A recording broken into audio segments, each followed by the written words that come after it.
Hola, ¿qué tal? Bienvenido a su programa Palabra y Profecía. Les saluda cordialmente el pastor Edgardo Hernández y deseamos que estos programas sigan siendo de bendición.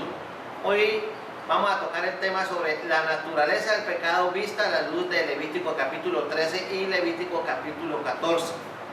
Usted puede encontrar nuestras prédicas en YouTube bajo el ministerio Edgardo Hernández en YouTube.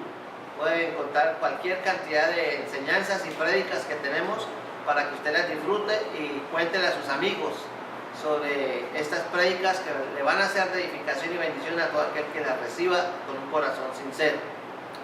Entonces, sin más dilaciones, vamos a comenzar en Levítico capítulo 14.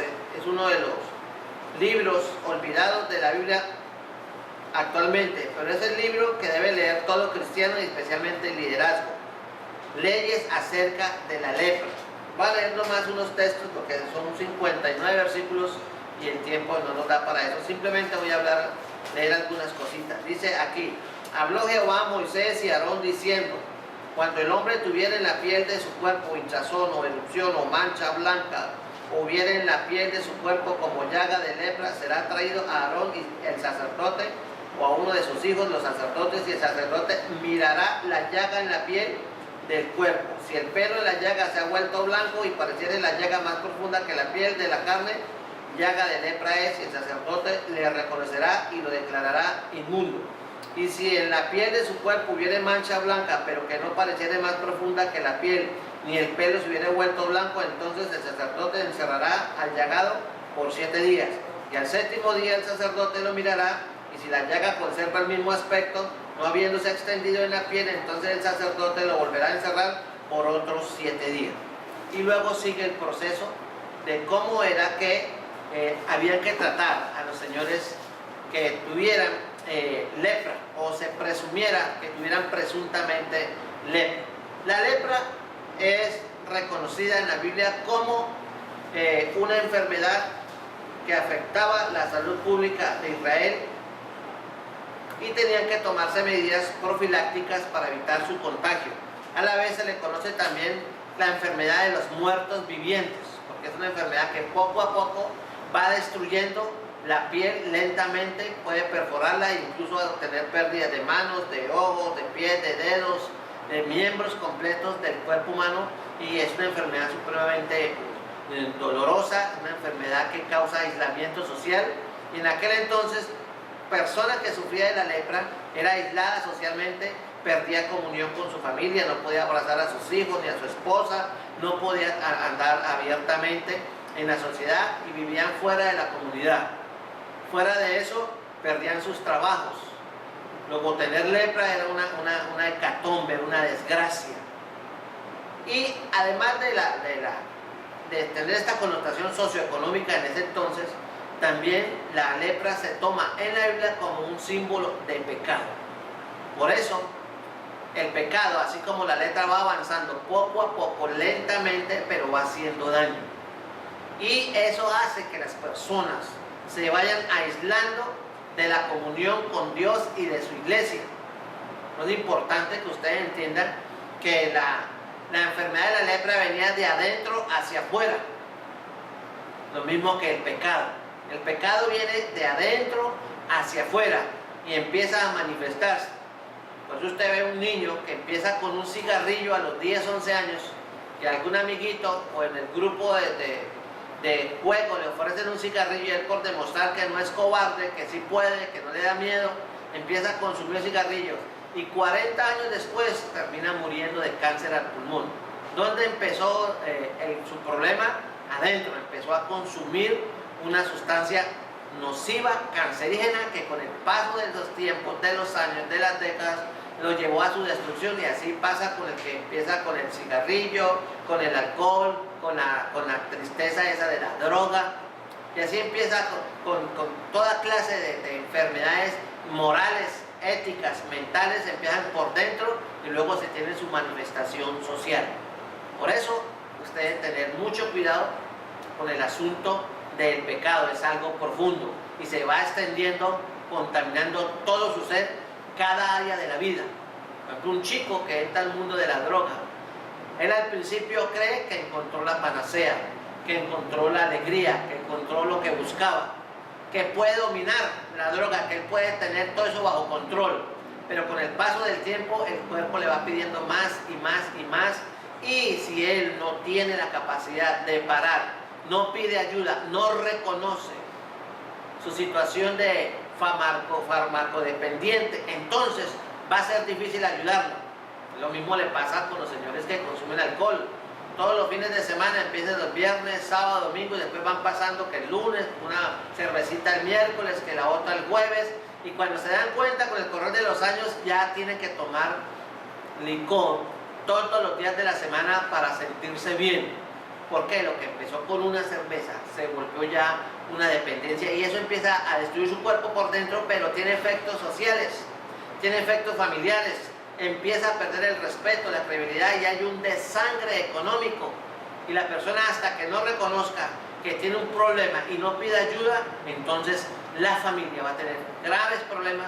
La esposa, que es la que va a enfrentar primeramente el problema del alcohol, va a empezar a decirle, y él va a empezar a reaccionar y dice: no, déjeme, yo soy libre, para eso trabajo, usted no me puede prohibir, y yo tengo derecho, que con este clima, ¿qué tiene de malo una? ¿Qué pasa con que ande con mis amigos? Sí, pero mi amor, es que es el lunes, ahora es el martes, ahora es el miércoles, ahora es el jueves, ahora es todos los días. No, pues déjeme, para eso trabajo, y si les gusta así, y empiezan los roces, los contrapunteos, los hijos están viendo, los hijos están oyendo, los amigos, y todo el mundo empieza a darse cuenta que usted, y hasta le dicen, pero él no cree.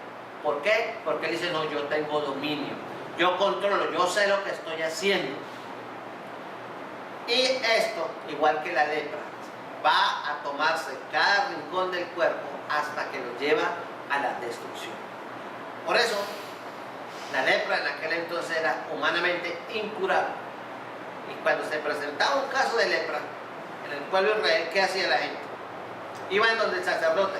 Solamente el sacerdote podía mirar. Mire lo difícil que le tocaba al sacerdote. Él no era médico, era el sumo sacerdote, pero él tenía que diagnosticar, y él miraba que si la lepra no tenía profundidad, lo encerraba 7 días y esperaba que se mantuviera así o se secara, y lo declaraba limpio. Si eso pues, se profundizaba y no estaba seguro, volvía y lo encerraba otra semana, otros 7 días. Eso es lo que el hombre, la lucha del hombre por reconocer su enfermedad, la lucha del hombre por reconocer que es farmacodependiente, que es alcohólico.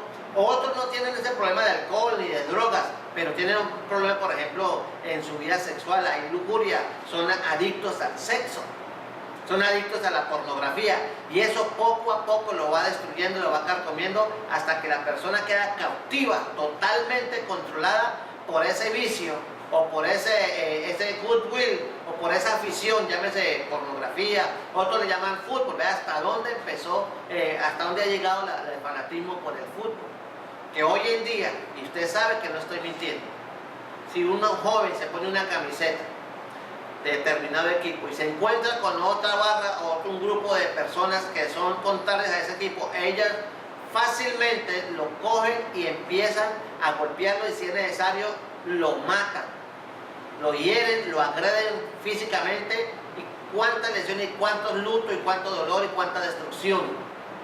¿Qué está pasando también en los colegios con el bullying o con el matoneo? ¿Cuántos jóvenes, cuántas señoritas amedrantadas que no quieren venir a las escuelas, que no quieren ir a los colegios, que no quieren ir a la universidad? ¿Por qué? Porque hay un grupo que lo tiene asediado, que lo tiene. ¿De dónde viene ese problema? ¿Por qué la violencia? ¿Por qué tanta agresión física? ¿Por qué tanta destrucción los unos contra los otros? Porque hay algo, como habla Levítico capítulo 13, llamado la lepra, que es el pecado que poco a poco va tomando el control de las personas, entre más la persona.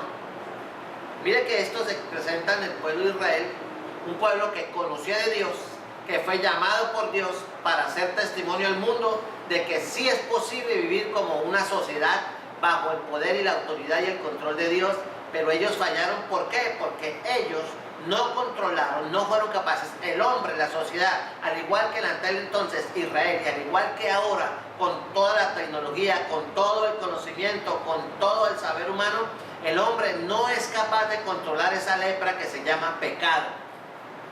Y el pecado empieza con cosas pequeñas. Por ejemplo, Por ahí en el internet, en YouTube, usted encuentra un video que dice: papá, devuélvame las manos. Personalmente tuve una experiencia muy triste de un vecino cuando era niño en Bogotá. Un hombre, un vecino de nosotros, compró un carro en aquel entonces. Y el hombre guardaba, cuidaba, limpiaba, pulía su carro por dentro y por fuera, le dedicaba gran tiempo a su carro. Y él tenía un niño de 3 años. Y ese niño le gustaba jugar en el garaje y él llamó a Dios: Nené, no me vaya a coger el carro, no me lo vaya a rayar porque le pego. Sí, papá, pero el niño es niño. Y en una de esas entradas que el niño tuvo al garaje, su carro reluciente, el niño cogió una tapa de gaseosa y empezó a jugar a los carritos con el carro del papá. Solamente que él cogió la tapa del carro y empezó a restregarla en la pintura por todos lados, y le dio la vuelta al carro, y le rayó el carro como 4 veces, hizo como 4 rayones bien grandes con una tapa de gaseosa. Le dañó toda la pintura al carro, adelante, atrás, por los lados, por todos lados le dañó la... Cuando el papá llegó y todo eso, y se dio cuenta que lo que le había pasado a su carro, este hombre se enloqueció, levantó la casa, gritó, perdió el control y llamó al hijo: ¿usted me rayó el carro? Sí, papi. Y eso no se hace. No, le advertí yo. Y le cogió y le golpeó las manos tan duro, sus manitos. Digamos, un hombre golpeando a un niño de 3 años violentamente, le golpeó las manos así tan duro, tan fuerte, que él le dañó las venas de las manitas al niño. Y le pegó, el niño se encerró, amaneció enfermo, al otro día más enfermo, lo llevaron al médico y las manos empezaron a hinchar y a negreársele. Y cuando se dieron cuenta, el médico, ya fue tarde. Al niño tuvieron que amputarle las 2 manos.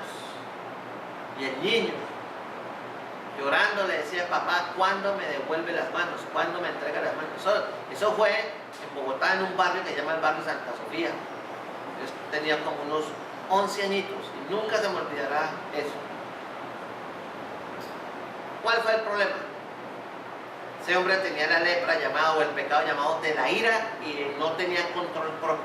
La Biblia habla: airaos pero no pequéis. Usted se puede airar, pero no pierda el control. ¿Cuánta gente? Por ejemplo, los paran en un retén y le quieren hacer prueba de alcoholemia, y él sabe que lleva unos tragos encima. ¿Qué hace? Se aira, agrede a la autoridad o saca un arma si es que la tiene y dispara. Y después que lo detienen, él dice: yo no sé qué me pasó, pero sin culpa, pidió perdón, si es que reconoce. ¿Por qué? Porque está víctima de algo que se llama el pecado. Entonces, ante esta tragedia social, ante la situación que hay en el mundo entero, por ejemplo, mira el caso de estos muchachos chechenos que hicieron el atentado en una familia, 2 hermanos, allá al final de la maratón de Boston. Ellos querían hacer otro atentado según las informaciones de la prensa otro día, pero lo adelantaron por XY. Pero ¿por qué tienen que poner bombas y matar gente inocente que no tiene nada que ver con sus guerras o con sus pensamientos, su filosofía? Porque el pecado hace eso. La lepra del pecado, el odio, el racismo, el fanatismo religioso, hace que las personas actúen hasta en el nombre de Dios y destruyan a su prójimo. Cuando el Evangelio dice que amarás a tu prójimo como a ti mismo, ama a tu enemigo. Pero hay sectas, hay grupos que su filosofía es el odio, hablan de paz pero hacen la guerra. ¿Por qué? Porque tienen esa lepra que habla Levítico capítulo 3 en la parte física, pero que se ha metido en el alma, en el espíritu del hombre, en la mente del hombre, y lo domina. Por eso usted tiene que discernir en su vida personal: ¿será que yo como ser humano tengo lepra? ¿Entiéndase pecado? Yo le tengo que decir que sí, que la escritura dice: por cuanto todos pecaron y están destituidos de la gloria de Dios, porque no hay justo ni aun uno. Por eso, hasta que el hombre no es controlado totalmente por el pecado, por eso la mayoría de las personas que están en las iglesias cristianas vienen a los pies de Cristo en el caos total, cuando están desahuciados, cuando han perdido sus hogares, cuando están en la bancarrota económica, cuando hay una crisis familiar tremenda y los hogares están ya en el precipicio. La gente empieza a buscar de Dios, o le diagnostican una enfermedad catastrófica, entonces la gente empieza a buscar de Dios. Y ahí es donde nosotros reconocemos de que hemos hecho en nuestra vida un caos. Y cuánta gente, miles y miles de personas buscan a Dios ya cuando todo prácticamente está perdido. Y Dios en su misericordia, porque lo que no hacía el sacerdote del Antiguo Testamento, el sumo sacerdote, que solamente podía mirar, pero hoy en día hay un sumo sacerdote que se llama Cristo Jesús. No solamente puede mirar, diagnosticar tu enfermedad, que es el pecado, sino que la puede quitar, como Él lo hizo allá con los 10 leprosos en Lucas 17. Eran 10 leprosos, 9 eran judíos y 1 era samaritano. Los judíos y los samaritanos se tenían rabia. Unos tenían su sistema de oración y otros el otro, el establecido por Dios, los judíos. Pero vivían separados. Pero en esta ocasión Jesús estaba andando por la frontera de Samaria y se encontró con 10 leprosos. Los leprosos tenían una orden que si la incumplían los podían asesinar. No podían acercarse a menos de 100 pasos de otra persona, porque corrían riesgo de contaminar. Y si los denunciaban que se había acercado demasiado, no respetaba las normas de higiene, inmediatamente era detenido, enjuiciado y por lo general lo mataban. ¿Por qué? Para evitar el riesgo de contagio generalizado. Y miren que estos judíos y samaritanos que se odiaban, el judío le decía al samaritano perro, lo odiaba, no le hablaba, no tiene ningún roce social ni ninguna comunión con el samaritano. Y el samaritano también aborrecía al judío. Hoy en día es una ilustración de lo que hace el ser humano. Unos a otros se creen mejores, unos a otros se odian, unos a otros. Pero qué tristeza que hasta que no llega la enfermedad, hasta que no llega el dolor, nosotros no entendemos que todos somos iguales. Y ahí el samaritano y el judío, leprosos en aquel entonces, convivían juntos, dormían juntos, caminaban juntos, comían juntos, socializaban juntos. ¿Por qué? Porque la enfermedad, el dolor y la desgracia los unían. Ahora esto nos lleva a nosotros a que nosotros pensemos cuánta gente enferma, cuánta gente en dolor, pero hasta que no nos toca a nosotros, nosotros no miramos al enfermo, no nos acordamos de que está necesitado porque no nos ha tocado. ¿Cuánta gente usted y yo vemos por la televisión a diario? Conductor ebrio arrolla a familia, tumba una casa, atropelló a motociclista, se estrelló con otro carro y hay tantos heridos. Decimos, uy, sí, que es responsable de esto, y de ahí, hasta ahí pasamos. Pero cuando es un amigo o somos nosotros los que cometemos el accidente o nos atropella un conductor ebrio, entonces nosotros ahí es que vamos a mirar, sí, pobrecito, como es mi amigo, es mi primo, es mi hermano, es mi papá, que está enfermo, que está caído, y así empezamos a mirar. Por eso nosotros tenemos que estar orando y clamando por las demás personas y acordarnos de que hay gente necesitada, enferma, y tener misericordia, porque hoy somos nosotros los que estamos bien, mañana podemos estar totalmente en una situación crítica, una situación que ahí sí nos va a doler y sí vamos a querer que nos ayuden. Por eso, algo que es incurable es el pecado. Ninguna religión, las religiones pueden mirar y le dicen, bueno, si usted quiere ir al cielo, le ofrecemos esto, pero este es el reglamento, estas son las normas. Coma esto, no coma esto, vístase así, no se vista así, prohibido esto, prohibido aquello, estas son las normas, siga este líder, estas son las revelaciones del líder, esta es la última palabra de revelación, este es el libro. Y lo van llevando y la gente se va esclavizando. Pero la religión, por buena que sea, tiene un problema, el mismo problema que tenía el sacerdote.